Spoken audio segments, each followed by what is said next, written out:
So that's our major subject for tonight, personal development. Of all the assignments Mr. Schoaf gave me at age 25, this was probably the most difficult. In fact, I'm still working on this one. I think it's an unending challenge to see what you can become.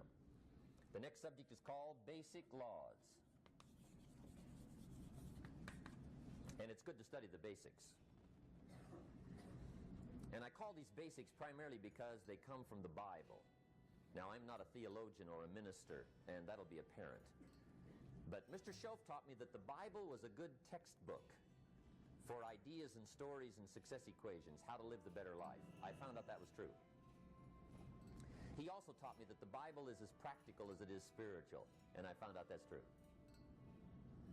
If you look at your bank account and your income and you're not happy, there are several places in the Bible to check to see what the heck's wrong so you can make the changes. And we're going to cover some of those tonight, called basics. Okay. The next subject is my favorite, setting goals. Mr. Schoaf taught me how to set goals. What a favor that was. One morning at breakfast, shortly after I met him, he said, "Jim, let me see your current list of goals, and let's go over them and talk about them." He said, "Maybe that's the best way I can help you get a better direction started." And I said, "I don't have a list." He said, "Well, is it out in the car or home somewhere?" I said, "No, sir. I don't have a list anywhere." He said, "Well, young man, that's where we got to start." He said, "I can tell you right now, if you don't have a list of your goals with you," he said, "I can guess your bank balance within a few $100s. Which he did.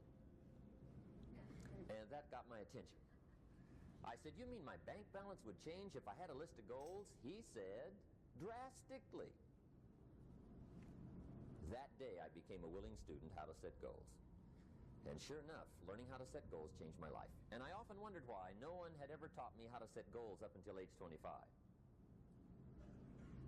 I went to high school, but if they offered it, I missed it. I went to college for a year, never heard it. I worked for Sears. Really. And to my knowledge, Sears never taught it. Right? How to set goals. So here I am, age 25, married, my family's starting, I've been to college, I'm working, and I still don't know how to set goals. But fortunately, when I was 25, I met the man who taught me how, and it revolutionized my whole life. Economically, socially, personally, it's incredible. So I want to share with you tonight what Mr. Schoaf shared with me, how to set goals. It can be a life changer. Okay. The next subject is the negative part of the seminar. Life is part negative, so we got to talk about the negative. And this subject is called diseases of attitude. Diseases of attitude. What can I help you with? There's a lot of things that affect your chances to do well. We live in a rather dangerous world, so you got to be not only wise, you got to be careful. Now, attitude diseases are just as bad as physical diseases, right? High blood pressure, heart trouble. I mean, a lot of things lace your chances to do well. So you've got to be careful. And attitude diseases are deadly. I mean, they'll destroy all the good things you start. Okay? So we'll go through those attitude diseases, how to spot them, how to look for them, what they are, and the cure. And I'm a pro on these because I've had them all, so I can give you excellent advice on these. Now, the last subject we're going to consider tonight is called the day that turns your life around. The day that turns your life around. And under this subject, we're going to talk about the emotions that can change your life. Human beings are emotional creatures, and emotions are powerful for life change. Now, of course, emotions are so powerful they can go either way on you. Emotions can either build or destroy. So you really have to employ emotions properly. We call civilization the intelligent management of human emotions. If you can intelligently apply your emotions in the right direction, no telling what can happen. Could turn your life around one day would be sufficient. So we'll talk about those. Okay. Now that's a lot to cover in one evening, but we'll keep at it here and see if we can't get it all done. I'd like to have you now jot down the theme of the seminar. Every seminar should have a theme, I guess. We've got one. It's on some of our literature if you happen to notice it, but if you didn't, for your notes, here it is. The theme of the seminar goes like this: the major key 2, your better future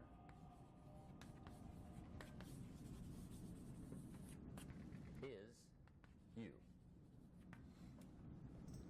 That's the theme of our seminar tonight. The major key to your better future is you.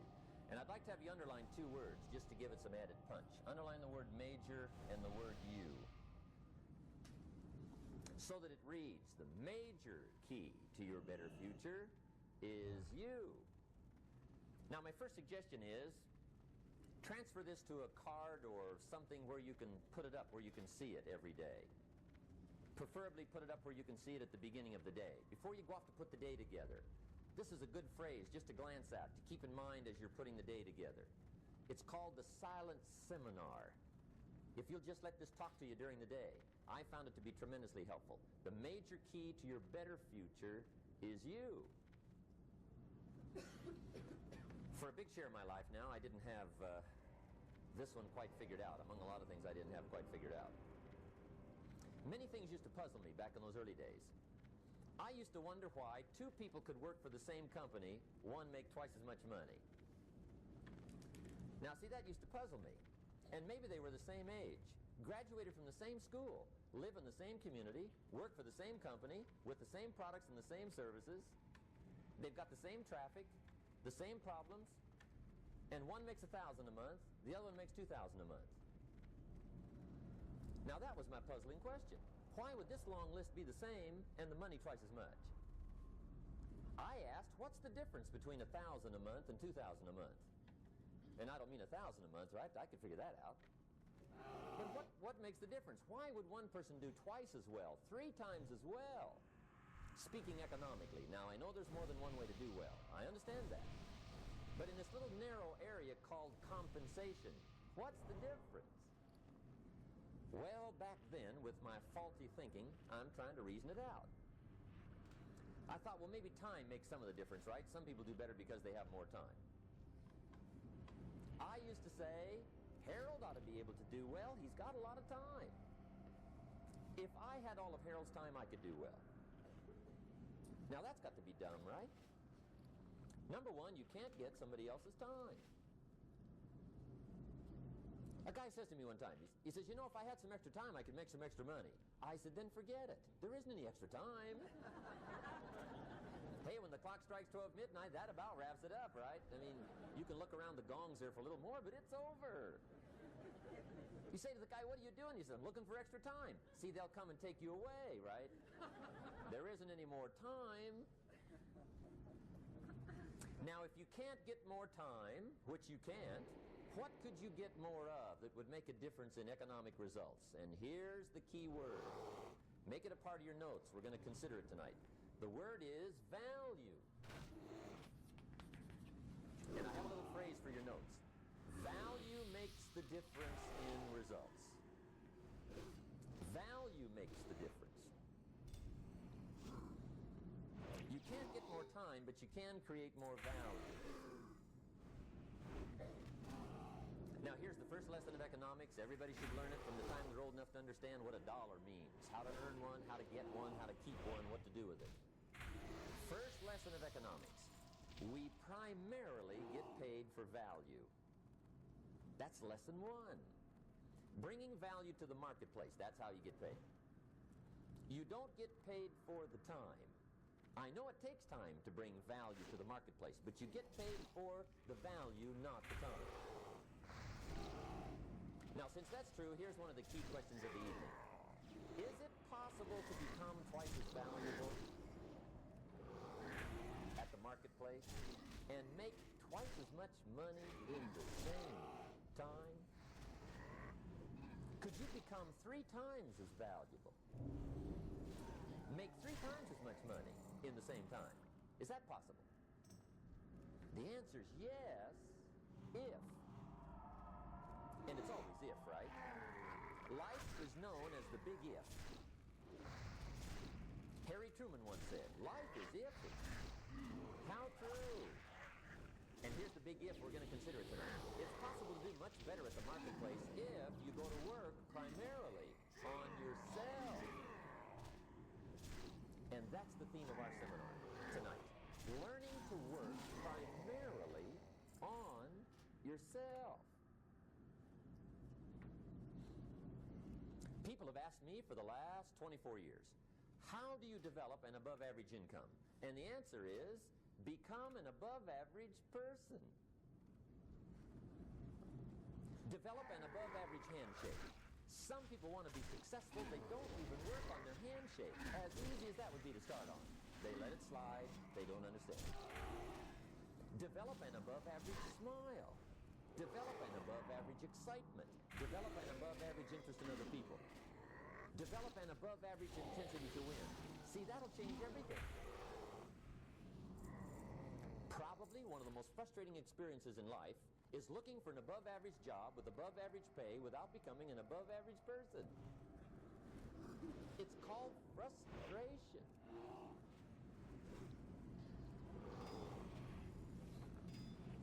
And Mr. Shoaff gave me probably the greatest clue he gave me when I first met him. He said, Jim, if you want to be wealthy and happy the rest of your life, just learn this lesson well. He said, learn to work harder on yourself than you do on your job.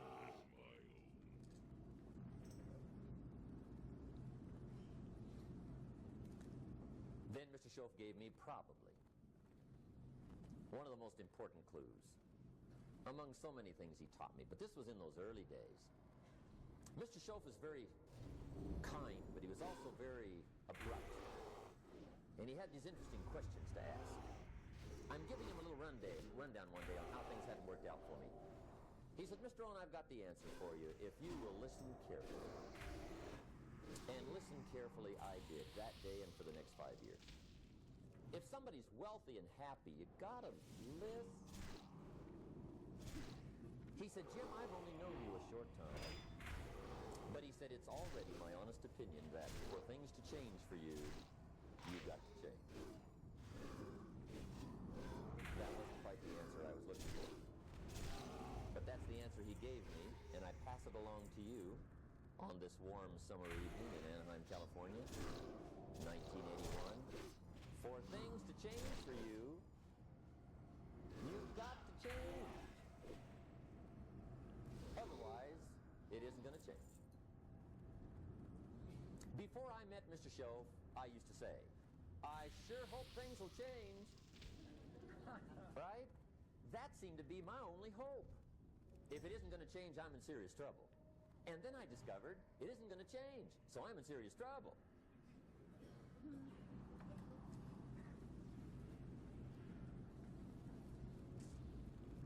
See, I can tell you what the 80s are going to be like. You have dropped into the right place. I did a seminar one time for Standard Oil executives and management in Honolulu. And we're having a conference one day around this big conference table. And one of them said to me, Mr. Rohn, you know some fairly important people halfway around the world. What do you think the 80s are going to be like? I said, gentlemen, I do know the right people. I can tell you. So they all listened very carefully. And I said, gentlemen, based on my wide experience, I can really honestly say to you, in my opinion, in the 80s, it's going to be about like it's always been. Aren't you glad you came? That's inside. I don't pass that around just everywhere. Now, of course, I said that to make a point, but I also said it because it's accurate. It's going to be about like it's always been. It isn't going to change. The tide comes in and then what? It goes out for 6,500 years that we know of, recorded history, and probably long before that. So it is not going to change. It gets light and then what? It turns dark. 6,500 years. See, it's not likely to change. And we're not to be startled by that. And if the sun goes down, the guy says, what's happened, what's happened? It means he hasn't been here long, I guess, right? It always goes down about this time. The guy says, well, I don't like that arrangement. Well, you got to talk to somebody besides me, right? It gets light, then it turns dark. In rotation, the next season after fall is what? Winter. Pray tell, how often does winter follow fall? Every year regularly for the last 6,500 that we know of. See, it is not going to change. Now, some winters are long. and some are short, and some are hard, and some are easy, but they always come right after falls. It isn't going to change. Sometimes you can figure it out, sometimes there's no way to figure it out. Sometimes it goes well, sometimes it gets in a knot. Sometimes it sails along, sometimes it gets in reverse. See, that's not going to change. The last 6,000 years reads like this: opportunity mixed with difficulty. That's how it reads. It isn't going to change. The man says, well, if it isn't going to change, how will my life ever change? Answer, when you change. And whether I'm talking to high school kids or business executives, my message is always the same. And it goes like this: the only way it gets better for you is when you get better.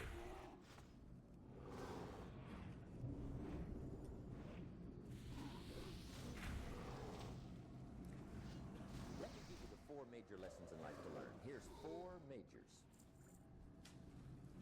It's good to study the majors. In our weekend seminar we teach, some people don't do well because they major in minor things. You've got to be on the lookout. At the end of every week, end of every month, you've got to check, make sure you're not spending major time on minor things. Hey, we go through that whole series. Majors and minors. Now, let me give you 2 phrases before we get to the 4 majors. This will set it up and you'll see where I'm going. 2 key phrases for your notes. Here's the first one. Life and business is like the changing seasons. That's the first phrase. Life and business is like the changing seasons. One of the best ways to describe life, it's like the seasons. Frank Sinatra says, life is like the seasons. Now here's the second phrase. Very important. You cannot change the seasons, but you can change yourself. You can't change the seasons, but you can change yourself. And see, that's how life is better for you. Not by chance, but by change. Now, here's the 4 major lessons in life to learn. I've got my first book finished. It came out a couple of weeks ago. This is it. The 4 major lessons in life to learn. Here they are. Number 1, learn how to handle the winters. That's lesson 1. They come right after falls with regularity. Some are long and some are short and some are hard and some are easy, but they keep coming. You must learn to handle the nights. They come right after days. You must learn to handle difficulty. It comes right after opportunity. You must learn to handle recessions. They always follow progressions. For the last 6,000. See, it isn't going to change. The lesson you must learn is how to handle it. And there's all kinds of winters, right? The winter when you can't figure it out. The winter when it all goes smash. The winter when it turns belly up. The winter when it won't work, when you've run out of money and you've got a broken heart. See, those are winter times. There's all kinds. Economic winters, social winters, personal winters. When your heart is smashed in 1,000 pieces and the nights are unusually long, your prayers seem to go no higher than your head. It's wintertime. Barbara Streisand sings, it used to be so natural to talk about forever, but used to be's don't count anymore. They just lay on the floor till we sweep them away. You don't sing me love songs, and you don't say you need me, and you don't bring me flowers anymore. A song of winter. But see, the disappointments come. Those are normal. That's part of life. But the question is, how do you handle it? How do you handle the coming winters and the disappointments and the down times? Well, you can't get rid of January by tearing it off the calendar. But here's what you can do. You can get stronger, you can get wiser, and you can get better. The winters won't change, but you can. And that's how life changes for you. See, before I understood, when it was winter, I used to wish it was summer. I didn't understand. When it was hard, I used to wish it was easy. I didn't know. And then Mr. Schoaf gave me a part of his very unique philosophy when he said, don't wish it was easier, wish you were better. See, that triggered my whole life change. Don't wish for less problems, wish for more skills. Don't wish for less challenge, wish for more wisdom. That's the key. So that's lesson 1, learn how to handle the winters. Here's lesson 2, learn how to take advantage of the spring. That's the second one. Spring is called opportunity. And spring follows winter. What a great place for it. If you were going to put it somewhere, that'd be the place to put it, right after winter. And pray tell, how often does spring follow winter? Every year with regularity, 6,000. You can almost count on it. See, opportunity always comes. Days follow nights. Isn't that terrific? Opportunity follows difficulty. But here's what you must learn to do. Underline these 2 words in that key phrase. Take advantage. Underline those 2. You must learn to take advantage of the spring. See, just because spring rolls around is no sign you're going to look good come fall. You got to do something with it. In fact, you have to get good at one of 2 things in life. Planting in the spring or begging in the fall. Or get somebody to do it for you. See, those are about the only alternatives. Now here's what else you must do. Take advantage of the springs quickly, because there's only a few. Just a handful of springs have been handed to each of us. They don't come forever. Life is fairly brief. So you've got to read every book you can get your hands on on what to do with your springs while they're here. And take advantage, they soon run out. The Beatles wrote, life is so short. And for John Lennon, it was extra short. But life is brief. Elton John sings, she lived her life like a candle in the wind. It's brief. So whatever you're going to do with your life, you've got to get at it. Don't just let the springs pass. Here's the 3rd major lesson in life to learn. Learn how to protect your crops all summer. You got to take care of what you start. Sure enough, as soon as you've planted your garden in the spring, the busy bugs and the noxious weeds are out to take it. And here's the next bit of truth. They will take it unless you prevent it. And that's the 3rd major skill to learn. You've got to learn to prevent the intruder from taking all the good you start. It's one of the challenges. Here's 2 key phrases under number 3. First one, all good will be attacked. On this planet. Maybe not the next one we get to, but on this one, all good will be attacked. Every garden will be invaded. Not to think so is naive. And here's the second phrase. All values must be defended. Political values, social values, community values, family values, marriage values, friendship values, business values. Every garden must be tended all summer. 3rd major lesson. Now here's number 4. 4th major lesson in life to learn. Learn how to reap in the fall without complaint. Learn to reap come harvest time. Stay away from. Without complaint. Take full responsibility for what happens to you.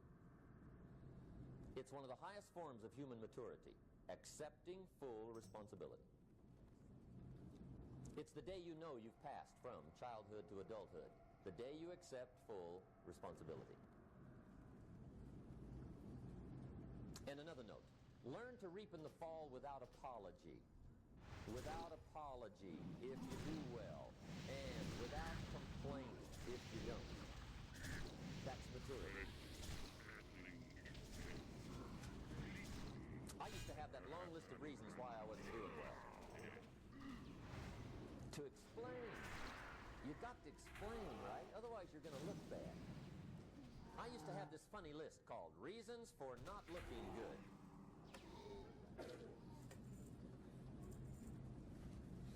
I used to blame the government. I mean, you can believe that or not. It was at the top of my list. I had a lecture second to none. The government. That was on my list. I used to blame taxes. Look what you got left after they take everything. And they expect you to do well. That was on my list there. Prices, that one's easy, right? You walk into the supermarket with $20, come out with a little half bag. So I had that on my list. I used to blame the weather. I blamed the traffic. I used to blame my car. I blamed the manufacturers. I used to blame the company. I blamed company policy. I used to blame the training program. I blame my negative relatives. They were always putting me down. I blame my cynical neighbors. They're just selfish, looking out for themselves. Won't loan you money? They were on my list.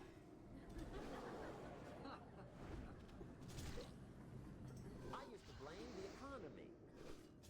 I blame the community. That's a pretty good list for not doing well, isn't it? I thought it was good. I'll never forget one day, Mr. Schoaf was very kind, but he was also very blunt. And this was no exception. And I'm glad he was blunt. There's a lot of things I'd have missed if he hadn't been blunt. One day, with sort of a curious look on his face, he said, Jim, just out of curiosity, tell me, how come you haven't done well up until now? Excellent question. I thought, well, so I won't look too bad. I'll go through my list. And this list I just gave you, I put that on him. And he was very patient. He let me go through the whole thing, the government, the weather. I went through this whole thing. When I finished, he looked my list over very carefully. He said, Mr. Rohn, big problem with your list. You ain't on it. How brilliant.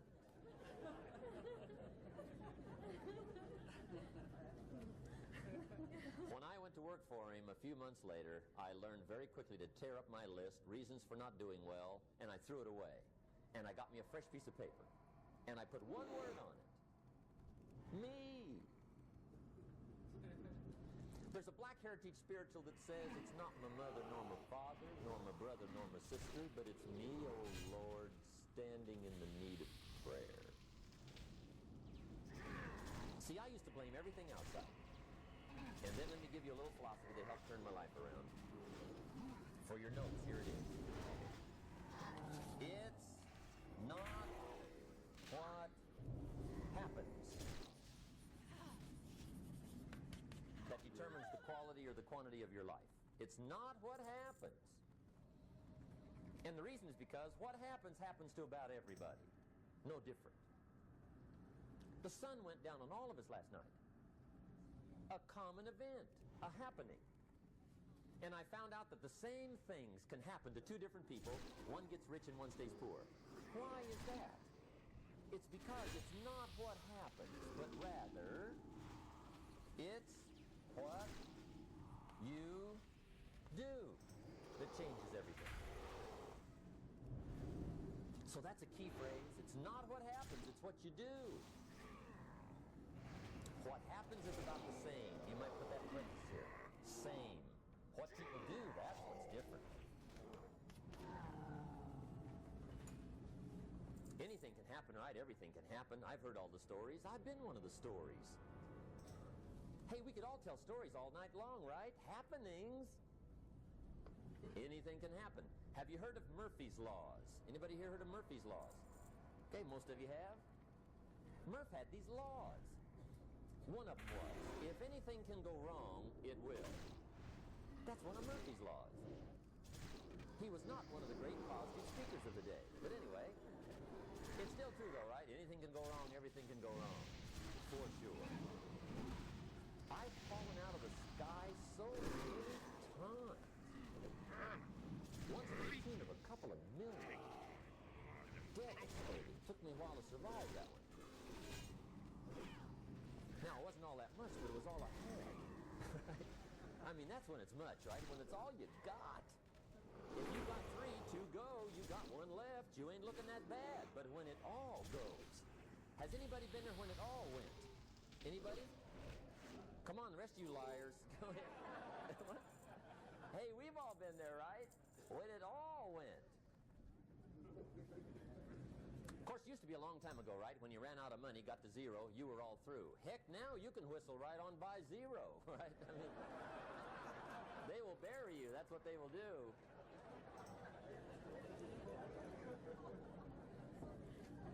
But see, those are the happenings, right? Everything can happen. Anything can happen. But it's not the happenings. It's what you do about it. Somebody says, yeah, but you don't understand the disappointments I've had. Come on. Everybody's had their share. Disappointments are not special gifts reserved for the poor. Everybody has them. The difference is what you do about it. It's not the weather. I used to blame the weather, and I discovered it rains on the rich. So see, that won't help. 2 men wake up one morning, there's a rainstorm on. One of them looks out his window, sees the rainstorm, and he says, wow, what a storm. With weather like this, they can't expect you to go out and make sales. He stays home. Same morning, the other guy looks out his window, sees the same storm, says, wow, what a storm. But he says, you know what, with weather like this, what a great day to go out and make sales. Most everybody will probably be home, especially the salesman.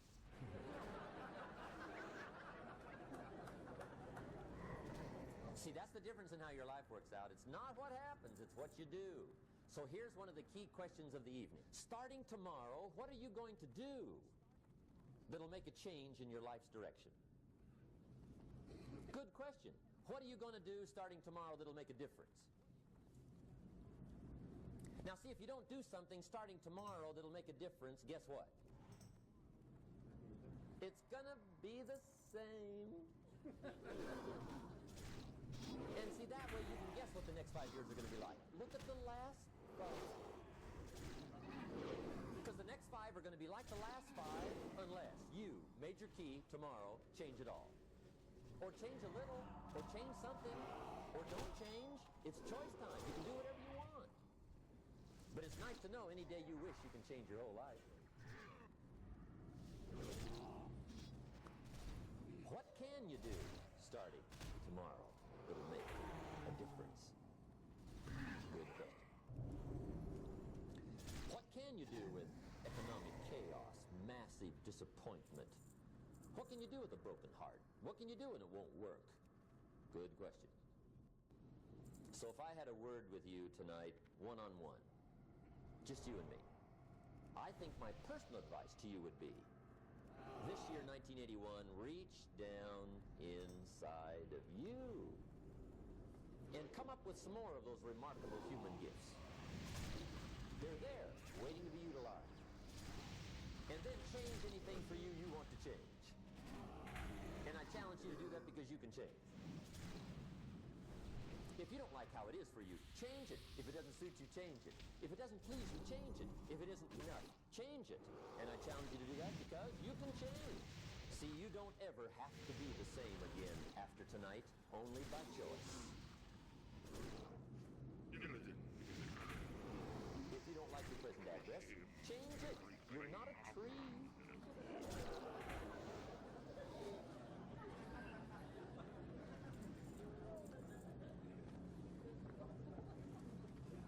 Now, let me give you 3 steps to personal development. Let's get down to the nitty-gritty. What does it take to really make the changes starting tomorrow? It takes more than philosophical pronouncement. I know that. It also takes more than enthusiasm. I know we're hearing a lot about enthusiasm these days, but see, that just won't do the job. We're still hearing the old cliches of the 30s, right? To be enthusiastic, you must act enthusiastic. But see, that's not going to help. After you have leaped about, there are some things you've got to do, or it isn't going to change. See, you can get all excited about lifting 200 pounds till you get to the gym. And then then you need a new excitement. And the new excitement is called discipline. Major step to human progress. Discipline. If there's one thing to get excited over, that's it. Get excited over your ability to make yourself do the necessary things. What could you make yourself do starting tomorrow that would change it all? No! Tell. Now, see, that's exciting. On any given day, you can massively change the direction of your life. Murder is a clear example that any one person on any given day can forever alter the course of their life. It just happens to be a negative act. But just as sure as you can commit a negative act, you can also commit a positive act and forever alter your life. Whenever you wish. Now that's exciting. And whatever that act might be that changes your life. The guy finally takes a shotgun to his car and blows out every window, destroys every tire, puts 100 rounds in this shabby old thing. And he says, I have driven this embarrassing thing for the last time. And not only will I never drive it again, nobody else will ever drive it again. And he lets that shuddering thing stand there for a while as a monument to the day he said, today my life changes. Now who can do that? Anybody. When can you do it? Whatever day you pick.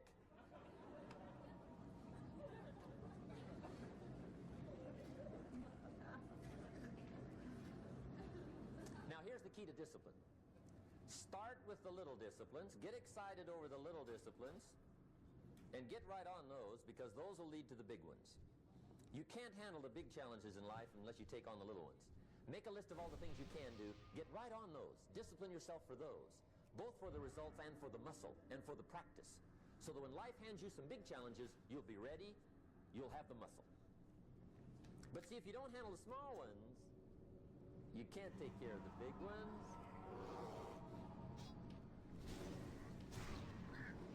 Okay, here's what else it takes for life change. Self-motivation. Key phrase, self-motivation. I don't know why we call it self-motivation. It's really the only kind there is. You got to motivate yourself. Because I found out you can't change people. They can change themselves, but you can't change them. Lord knows some I've tried. But see, it won't work. People have to change themselves. I learned some of those lessons early. I built a little sales organization way back in those early days. I'm 25. And I had some nice people. I said, I'm going to make these people successful if it kills me. I almost died. I mean, you can't do that.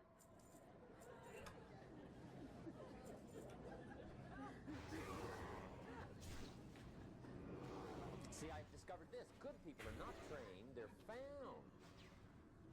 You find good people. You don't make them good, you find them good. Training really is for the purpose of finding good people. You don't need much instruction for a good person. But too much training probably means you got them wrong. See?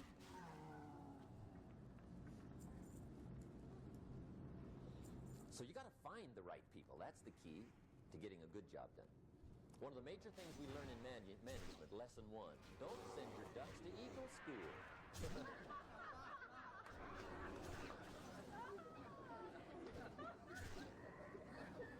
Because it won't help. I mean, I'm telling you, it won't help, no matter how good your school is. And the little eagle badge and little eagle hat, I'm telling you, it won't help. It won't help. You can tell whether your school's done any good, right? Is when it's over, right? The duck goes for his first rabbit and makes him a friend. You say, no. Anyway, so it takes self-motivation to really alter your life. And you don't want to give self-motivation away to somebody else and make it somebody else motivating you. The guy says, boy, if somebody just come by and turn me on. What if they don't show up, right? See, you got to have a better plan for your life. Okay. Now, if you're excited and you're ready to change, let me give you 3 steps to start life change that can change your life, your personality, your lifestyle, everything can change. Here's the steps. Number one, find out how things work. The first key to doing better is find out. To change your life, really, you need ideas. There isn't anything an idea can't change. And Schoaf taught me the major problem is lack of an idea, not a problem. At first, I didn't have any money. I said to Mr. Schoaf, I don't have any money. He said, that's not a problem. Now, see, up until then, I always thought it was. Right? I was confused. He said, no, the problem is lack of an idea on how to create money and wealth. It isn't lack of money, it's lack of ideas. So if you get the ideas, see, you can change anything. Now, to get ideas, you need a constant study of finding out. Now, Schoaf also said, when you find out something that works, put the information in your journal. Don't use your head for a filing cabinet. Put it in your journal so that you can do the next best thing. Repetition, repetition, repetition. Go over it. And if you repeat it, go over it, sure enough, someday, some mysterious day, the idea takes root, starts to grow, and shows up in your bank account, and your dress, and your personality, and your lifestyle. But capture the ideas in your journal. Find out how things work. Schoaf gave me this word for my life change. He said, study. Great word. If you wish to be successful, study success. If you wish to be happy, study happiness. If you wish to be wealthy, study wealth. Don't leave it to chance. Make it a study. Some people just go through the day with their fingers crossed. See, that won't do it. You've got to study the things that can change your economic, social, spiritual, personal life. Now, here's a qualifying phrase. And we'll have several of these qualifying phrases throughout the seminar. Here's the first one. You may not be able to do all you find out. I understand that.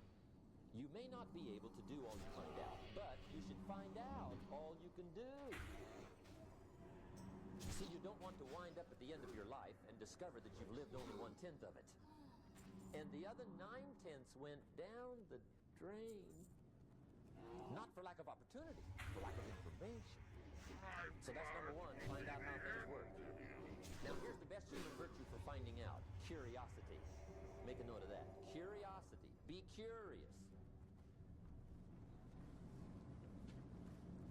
You might add a word to it that'll help. Childish curiosity.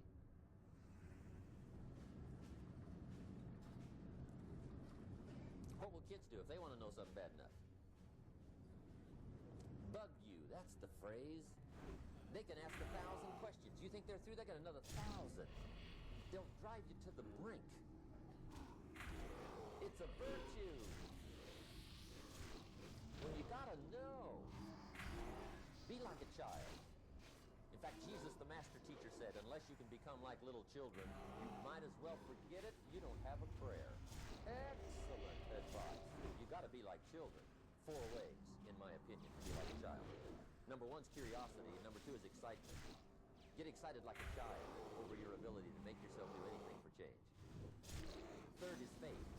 Have faith like a child. Adults are too skeptical. And 4th is trust. Trust is a childish virtue, but the rewards are incredible. So be like a child. Now, if you're curious, let me give you 3 ways to find out how to change anything. Any life direction, any dimension.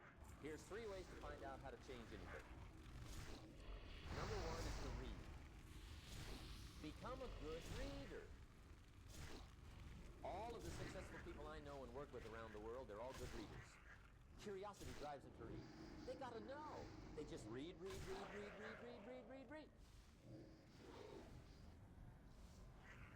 Become a good reader. Now that's my opinion. Listen to the other lecturers and listen to me and make up your own mind. Don't be a follower. Be a student. Okay? I say, really, for life change, you gotta read.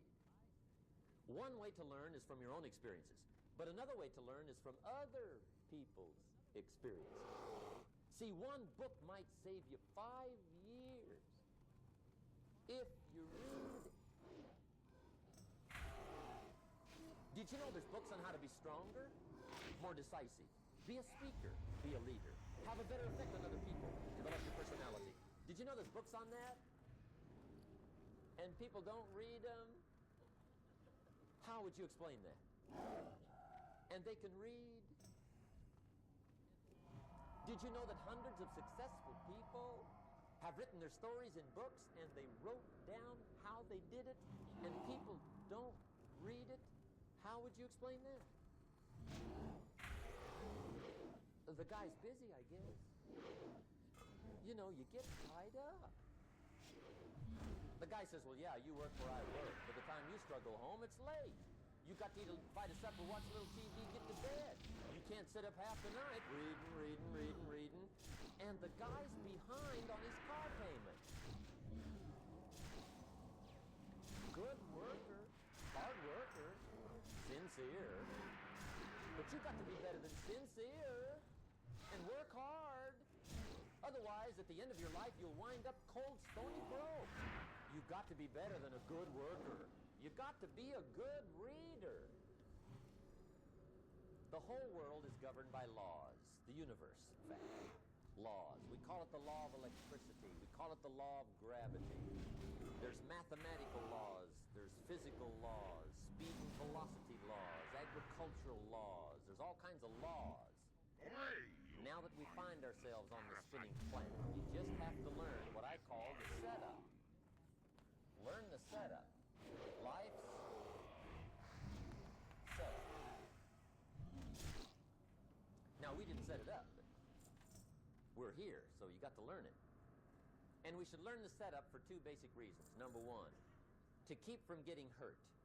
It's one of the major reasons for learning, so you won't get hurt. See, economically, socially, personally, you can get hurt just not knowing. Ignorance is not bliss. Ignorance is poverty. Ignorance is tragedy. You got to know, or you're going to get hurt. It's good to know not to walk out the 10-story window. That's excellent information. Now, what if a guy didn't know and he walks out? Now he's dead at the bottom. Somebody says, well, the poor guy didn't know. You got to know, or you're going to get hurt. Okay. Now, here's a parenthesis. You don't have to like the setup. I don't ask you to like how it is. That's not what's important. But it is important to learn how it is. Okay, so you don't have to like it, but you should learn it. That's what I tell the kids, right?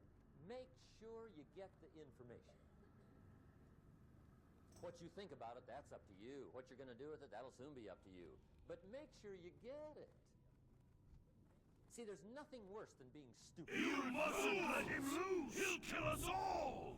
I mean, being broke is bad, but being stupid is awful. And what's really bad is being broke and stupid, right? That's about the end of the world. I mean, there isn't anything much worse than that. Unless you're sick. Sick, broke, and stupid. I mean, that is it, right? There's nowhere else to go. So make sure you get the information. It's key. You don't have to like it. Learn it. What is this? If this big What monster have you done? lifts up in the sky, You'll ruin everything! for a little while, cuts loose, comes crashing down. Boom, shakes the ground for 5 months. And then this big monster lifts back up in the sky, hangs there for a little while, cuts loose again, comes crashing down. Boom, shakes the ground for 5 months. It just keeps doing it, this big monstrous thing. Lifting up, And and then burn! crashing down. Boom. Now, you might come along one day and say, that's got to be a stupid arrangement, which is okay. You're entitled to your opinion. But the first thing you should learn to do is get out and learn. Right? That's number one. You might have a great moral argument. You might want to shake your finger at the sky, but do it from over there, right, so you don't get smashed. It's called your basic smart.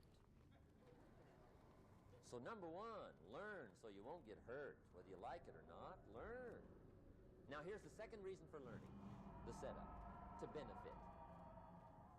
It's called the plus of life. And that's what life is, right? Both minus and plus. The minus is tragedy, heartache, misery, failure, unhappiness. But life is also happiness, prosperity, good feelings. So here's the key. Learn to get on the good side of the way things work.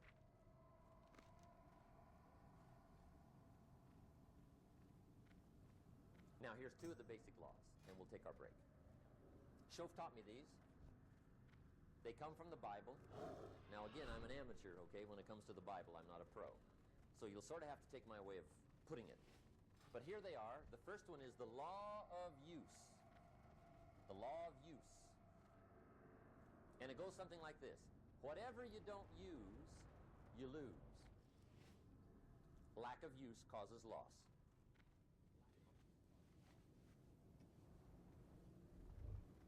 On this planet, maybe not the next one, but on this one, if you tie your arm to your body, leave it there long enough, you'll never use it again. It's over for the arm. Now, it may not be over, but it's over for the arm. The only way to keep the use of this arm is what? Keep using it. If you quit, you lose automatically. They don't bring it up for a vote. You lose automatically when you quit. Now, the same thing that goes for your arm goes for your brain, mentality. The same thing goes for all the human virtues. Ambition, unused, declines. Strong feelings, unused, diminish. It doesn't grow, it diminishes. Faith, unused, decreases. It's a law.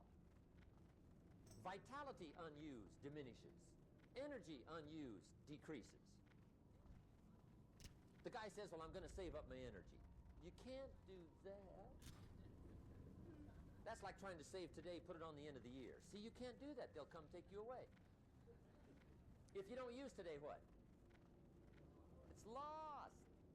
The guy says, well, I'll work twice as hard tomorrow to make up for it. See, that's foolish. You could have done that anyway. Today, unused is lost. A talent unused is lost. An ability unused is lost. So here's one of the key expressions of the evening. Take a new inventory of yourself. Starting tomorrow, new project. Take a new inventory. And make sure that all of your talent and ability and mentality and ingenuity and vitality and strong feelings, faith, courage, make sure that all you've got's being used. Otherwise, you lose. Now, one of the best illustrations of the law of use is a Bible story called the Parable of the Talents. The Talents story. Interesting story if you haven't read it in a while. Just review it. It's a good story. An ancient story. It says there was a master with 3 servants. He got them together one day, and he said to the 3, I've got these talents. And in those ancient days, a talent was a measure of gold. And he said to the 3 servants, take these talents and see what you can do with them while I'm gone. He said, I'm taking a journey and I'll be gone for a while. When I come back, we'll get together, go over the book, see how you did. He said, here's 5 of these talents for you. 5. Here's 2 of them for you. 2. And here's 1 for you. 1. The master said, take those talents, see what you can do with them. When I come back, we'll get together, we'll go over it all. The servant said, okay, master takes off. According to the ancient story, the master comes back from his trip. When he gets back, he gets the 3 servants together, and as he said he would, he asks, how did it go with those talents? You were 5. What happened? That servant said, well, I took the 5 talents you gave me, and I put them to work. A little shaky at first, but he said things finally got rolling, and he said, I poured it on. And he said, my talents grew to 7, 8, 9, 10. He said, I doubled my talents from 5 to 10. Books will show. Master said, one heck of a job. Or something like that. He said, I gave you 2 talents. What happened? That servant said about the same thing happened to me. I put those 2 talents to work, poured it on. They grew to 3 and then to 4. He said, I doubled my talents from 2 to 4. Books will show. Master said, well done. He said, I gave Speak, you friend. 1 talent. What happened? May your blades never dull. I took the talents you gave me, and I For the carefully Horde. wrapped it, and I dug a hole and buried it. And camouflaged it, I suppose. Raw. Right, so nobody Go would see it. forth to victory, And strength. unfortunately, nobody got it. And he said, I knew you were going to be here today, so I dug it up. Here it is, May your safely blades- wrapped. I did not lose it while you were gone. According to the ancient story, the master said, take that talent away from him and give it to the man that's got 10. Now you might say, well, I don't like that arrangement. The poor guy's only got 1 talent. He's already got 10. It ought to be more even. Remember, I didn't ask you to like it. But this one I would ask you to learn, because it simply means whatever you do not employ, you forfeit. It's a law. So learn well the law of use. Now here's the second one, and we're going to take our break.